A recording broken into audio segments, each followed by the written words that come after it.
Boa noite, Diniz. Boa Gustavo noite. Garcia, GE. Globo. Parabéns pela vitória. Diniz, o quanto esse resultado traz alívio para vocês, traz paz nesse momento, até mesmo pensando já na sequência que o time vai ter? Também se você pudesse fazer uma análise da partida. Só um minutinho, Diniz. Gente, só pedir uma coisa. Tem muita gente, para a gente poder atender todo mundo, uma pergunta, tá?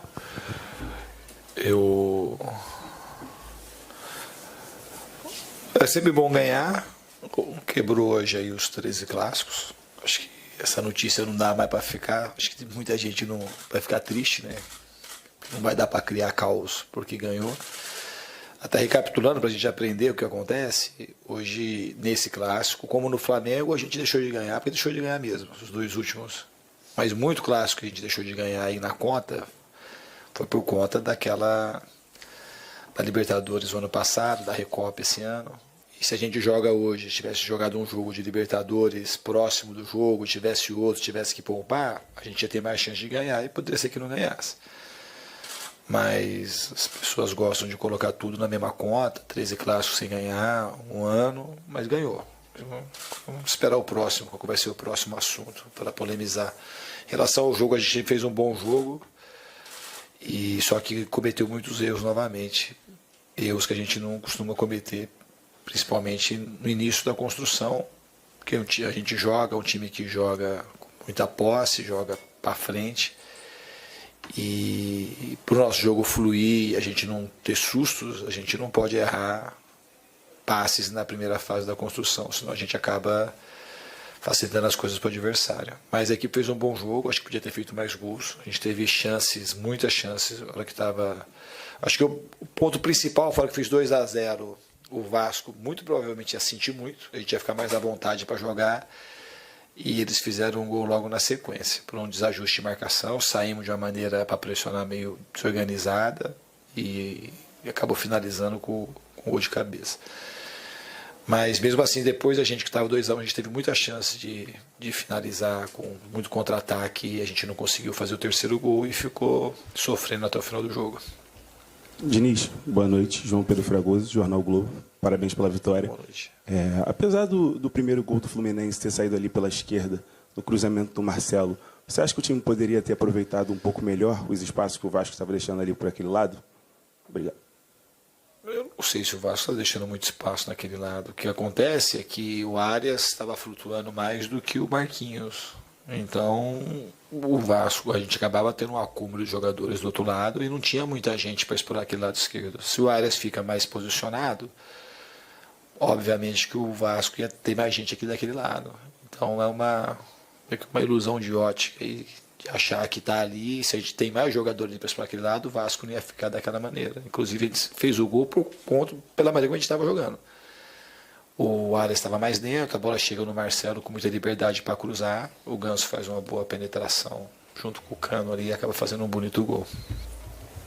Diniz, boa noite, Eduardo Alves, da Vável Brasil. Ainda sobre o gol, eu queria que você comentasse sobre o autor dele, o Ganso. Todo mundo sabe que é um jogador muito diferente, mas fazer gol de cabeça não é uma coisa muito convencional, mostra muita versatilidade. Eu queria que você comentasse um pouco sobre isso, por favor. Eu acho que o Ganso, a partir do momento que ele pisa mais na área, ele, mesmo quando ele não faz gol, ele propicia que o Cano e outros jogadores tenham mais chance de fazer gol. Ele é o organizador central do nosso time, mas a gente sempre cobra para ele chegar mais na área, que ele tem essa capacidade. Ele tem boa finalização, ele é um cara grande, tem altura.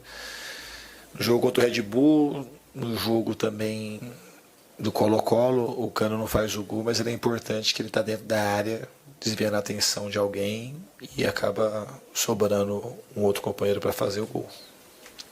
Diniz, Pedro Henrique Carvalho, da Band News FM. Bom, parabéns pela vitória, depois desses 13 longos clássicos aí que o Fluminense não conseguiu um resultado positivo. O Fluminense, com a vitória hoje, chegou ao seu 8º jogo em casa, com 58% de aproveitamento.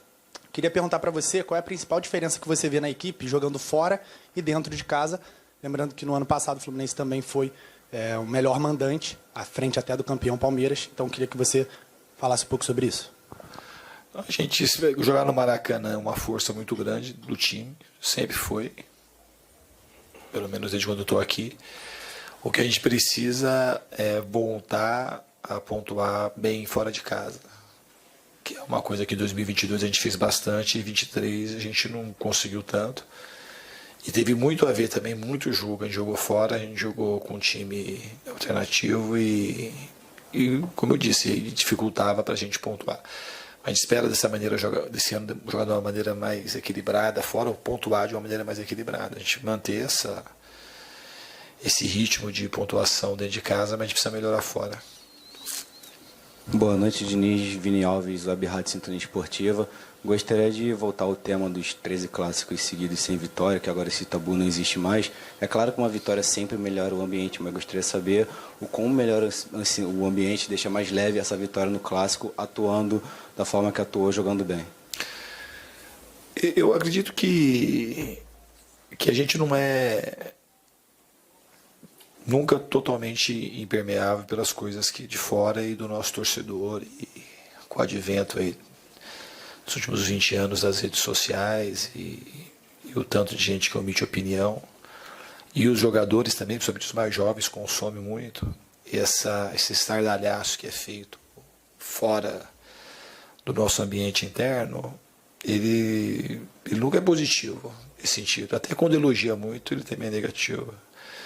Mas acho que o time soube trabalhar assim, em relação a isso, porque os dados, friamente, eles são só 13 derrotas, mas como eu já expliquei mais de uma vez, quando a gente vai considerar como foram os jogos, a gente sabia que uma hora a vitória ia acontecer. Em condições normais, a gente não teria ficado 13 clássicos sem vencer. Muito, muito difícil, não que nunca poderia acontecer, mas isso é muito difícil. Acontecer de tiver jogado com o time completo, com o time descansado. Essas partidas que a gente, no mínimo metade delas, que a gente não conseguiu vencer. Então é um clássico, que a coisa melhor desse clássico é a alegria que traz para o torcedor, além da gente ganhar e subir na tabela de classificação, que é o objetivo principal. Em termos de ambiente, é a alegria do torcedor, o torcedor ficar contente e, como você disse, de ganhar e jogando bem. A gente cometeu erros, a gente tem que melhorar, tem bastante coisa para ajustar, mas a equipe fez uma boa partida, principalmente no que diz respeito à criação. Tudo bem, Bárbara Macedo, da Rádio Estação Sporting Bet. Eu acho que não tem como evitar esse assunto. Eu queria te perguntar a tua avaliação da arbitragem hoje no jogo. Teve muita reclamação pro lado Vasco, também alguns pro lado Fluminense. Tu acha que isso atrapalhou de alguma forma, prejudicou o Fluminense? A arbitragem, esse é um dos melhores árbitros que a gente tem no Brasil já há bastante tempo. Não por acaso foi a Copa do Mundo, apitou acho que 2 partidas. E o jeito dele apitar é uma coisa que me agrada, que deixa o jogo correr mais. Ele sempre corre o risco de... Só que ele usou o critério... Então, assim, quanto ao critério, não tem muito o que falar. Se fosse para reclamar, acho que a gente tem mais coisa para reclamar do que o Vasco. Mas não, ele usou o critério de deixar o jogo correr mais. E é um tipo de arbitragem que eu gosto, obviamente, que você sempre, quando quem apita assim, acaba sempre mais perto de cometer um outro erro. Mas é um jeito de apitar que eu gosto, e esse é um árbitro de categoria assim, excelente. Jornalista alemã, primeiro, parabéns pela vitória, e eu gostaria de aproveitar a presença do treinador da seleção para perguntar para você, que ele está analisando o momento dos clubes brasileiros, como você como campeão da América, como você está vendo esse momento. E é uma pergunta combinada, aproveitando também o fato de que tem tantos jogadores do Fluminense que em algum momento saíram da base, como o fato dos clubes europeus sempre contratando os jogadores brasileiros mais jovens está impactando o seu trabalho como treinador de um clube brasileiro que também é referência no trabalho de base. Obrigada. O Dorival estava assistindo o jogo hoje? Tava, né? Você que não entendeu, hein, João? Não entendi.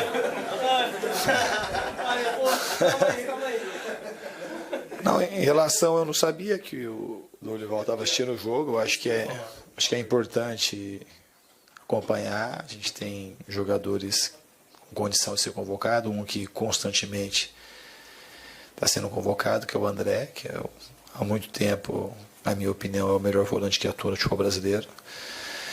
E em relação à a esse êxito de jogadores é sempre ruim. Para o futebol brasileiro e para o Fluminense também é ruim.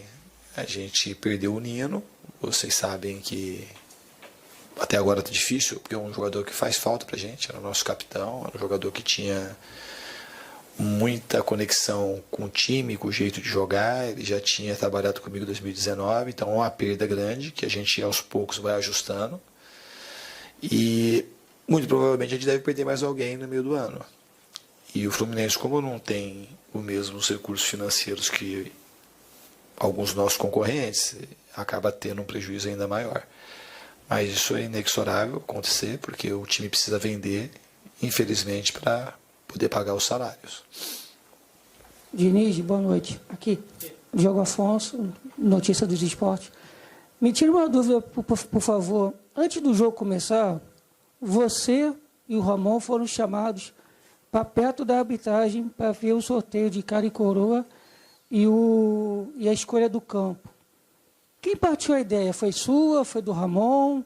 E é a primeira vez que eu vejo isso, um técnico participar da escolha do sorteio do mando de campo do lado da arbitragem, por favor. Boa noite. Isso partiu, acho, da comissão de arbitragem, deve ser não era obrigatório ir, mas eles convidaram e eu e o Ramon fomos de bom grado. Acho que é uma coisa amistosa, acho que de ter uma aproximação maior dos árbitros e dessa maneira tentar com que a gente consiga ter uma relação mais amistosa durante o jogo. Eu acho que a intenção foi essa. Obrigado. Valeu. Boa noite, Diniz. Parabéns pela vitória. Ao contrário do jogo do Red Bull Bragantino, hoje você terminou o jogo com os 2 zagueiros de origem. Teve acertos, teve erros, como você falou, mas independente do gol marcado, o time... A defesa foi muito bem na partida. Gostaria que você avaliasse os 3 jogadores zagueiros que hoje atuaram na partida. Obrigado. Os 3 jogadores foram bem. Como o jogo já foi, eu queria ver se o Vasco tivesse feito mais um gol de cabeça que teve chance, se a sua pergunta ia ser nesse sentido. Dificilmente seria. Eu acho que a gente, obviamente, quando você tem zagueiros na bola aérea, você tem mais chance de evitar o gol, principalmente quando tem zagueiros altos. Mas hoje a gente falhou também. O Veguete fez um gol, ele teve chance de fazer mais 1 ou 2 gols e podia ter entrado. E às vezes, assim, então o sistema defensivo precisa melhorar. Eu acho que a gente precisa melhorar e não são os zagueiros. A gente tem algumas coisas, o sistema defensivo a gente está fazendo muito bem, principalmente a parte da marcação adiantada, a marcação mais alta. O pós-perda em alguns momentos está bom. Mas a gente, quando tem baixado o bloco de marcação, tem permitido cruzamentos com muita facilidade. E quando você tem um adversário que tem jogadores especialistas, como no caso do Vasco, que é uma das jogadas mais fortes do Vasco, a primeira coisa é tentar evitar que o cruzamento seja feito. E a gente permitiu alguns cruzamentos hoje que a gente não podia ter permitido. Boa noite, Fernando. Caio Loja Trivela. Eu queria que você falasse um pouco sobre o Martinelli, autor do gol que deu a vitória depois. Hoje ele jogou na função de volante, depois de jogar de zagueiro, que você já comentou que com você ele joga em qualquer posição, só não joga no gol. Mas queria que você falasse mais dele e da partida que ele fez hoje. Obrigado. O Martinelli fez um bom jogo hoje, acabou sendo premiado com um gol, um cara que tem muito volume. E quando a gente tem os jogadores à disposição, a gente vai procurar sempre por o melhor time. Hoje jogou Felipe Melo e Manuel, depois eu coloquei o Antônio Carlos. Uma das indicações é que o Antônio está muito bem nos treinamentos e é um jogador muito, muito bom também no jogo aéreo, e o jogo pedia isso. O dia que pedir uma outra coisa e a gente achar que o time vai ter mais chance de ganhar de uma outra maneira, a gente vai fazer de outra maneira, como fizemos várias vezes, eu cito na Libertadores do ano passado, mesmo em 2022, tivemos muitos jogos que a gente usou mão de um recurso de colocar o time mais para frente, e às vezes colocar um volante na zaga, mas ele foi muito bem, o Martinelli, mas foi muito bem também, talvez até o jogo jogado, até melhor na partida que ele fez aqui contra o Colo-Colo de zagueiro, que eu acho que o melhor jogador em campo. Mas é um jogador que fico muito contente quando ele consegue fazer boas partidas, porque é um dos jogadores que mais trabalha no clube. Ele tem números de treinamento muito altos em todos os dias. Não tem meio treino com o Martinelli. Então é um moleque muito trabalhador, caráter assim excepcional e merece escolher bons resultados. Vinícius, boa noite. Vitor Lessa aqui, Jornada Capital 1902.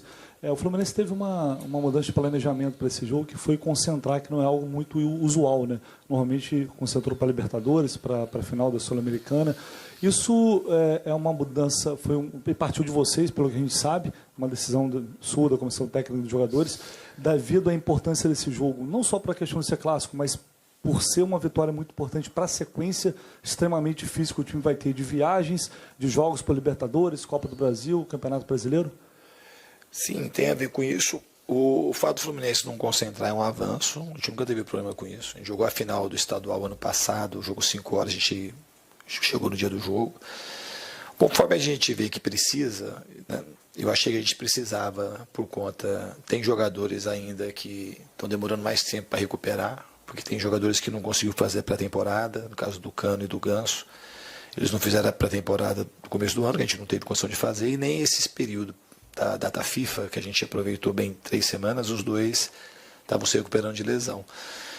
E a gente teve um jogo muito desgastante lá na Bahia, um pedaço debaixo de água, depois o campo ficou em boas condições para jogar mais um campo pesado, um jogo difícil, viagem, o jogo terminou muito tarde. Eu achei que ontem também tinha a ver com a importância do jogo e o fato do jogo também ser às 4 da tarde. Provavelmente se o jogo fosse às 9, a gente não teria concentrado.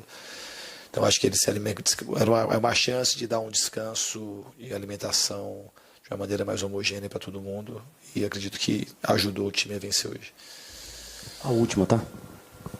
Tudo bem, Diniz, Aline Nastari, TNT Esportes. Diniz, como a gente normalmente conversa com você pós-jogos, eu queria aproveitar para fazer uma pergunta que ela não tem a ver com o jogo necessariamente, mas sim sobre futebol. Essa semana a gente teve uma discussão muito forte sobre treinadores por conta da forma como foi a demissão do Carpini, a forma como como foi todo esse processo. E aí, se a gente antes via...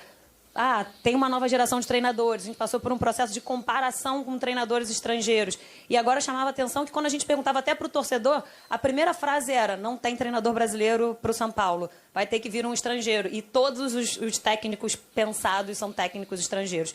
Talvez você tenha sido o último brasileiro que, enfim, teve oportunidade e pôde chegar a uma seleção brasileira, enfim, dado tudo isso. Eu queria que você falasse para a gente como é que você vê o processo de formação dos treinadores do Brasil. Você sempre fala muito sobre jogadores nesse sentido, pouco sobre treinadores, e aí eu queria que você falasse um pouco sobre tudo isso, sobre aonde vai parar e se no futuro tem possibilidade, do jeito que tudo anda, de termos bons técnicos brasileiros.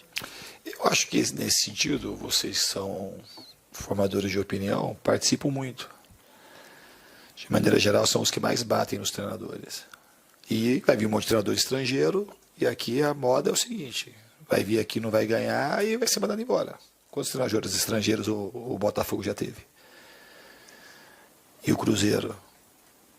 O mesmo processo. O cara vem e perde. Eu acho que é ridículo isso aí que aconteceu com o Carpini, como tem acontecido, e o que acontece com os estrangeiros também. Não é que não serve o brasileiro. Ninguém serve. Serve só se ganhar. O Abel não está aí porque um monte de tempo, porque ele é bom mesmo, senão não ganharia do que ele está ganhando. Mas ele está aí porque ele ganhou. Se não tivesse ganho, e teve momentos aí, vocês sabem que se não ganhou outra Libertadores, tinha uma pressão, podia ter acontecido algo diferente. Então a gente fica analisando. Quando eu falo que essa é uma análise de resultado, é análise de resultado. Então a moda é o treinador estrangeiro. Como assim vai ganhar um e mais 3 ou 4 vão para a Libertadores? Os outros estrangeiros vão ser ruins também e vão ser mandados embora. Só que vão buscar, provavelmente, outros estrangeiros, algo alimentado. Tem um monte de treinador brasileiro bom. Um monte.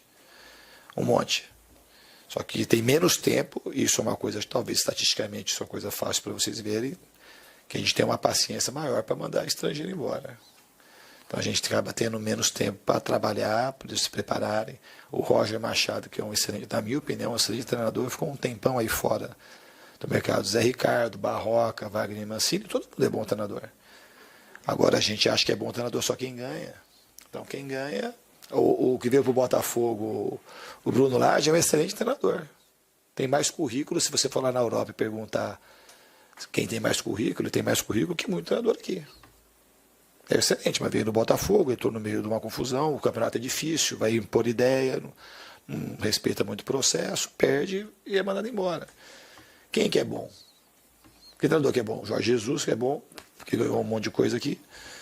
Quando voltou para o Benfica, para a casa dele, teve resultados ruins, foi mandado embora, agora está bem na Arábia Saudita.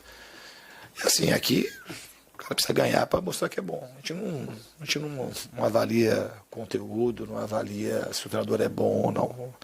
Existe um automatismo de que quem ganha é bom e quem perde é ruim. E assim é essa coletiva hoje. O time, eu acho que jogou bem hoje, como jogou bem contra o Bragantino.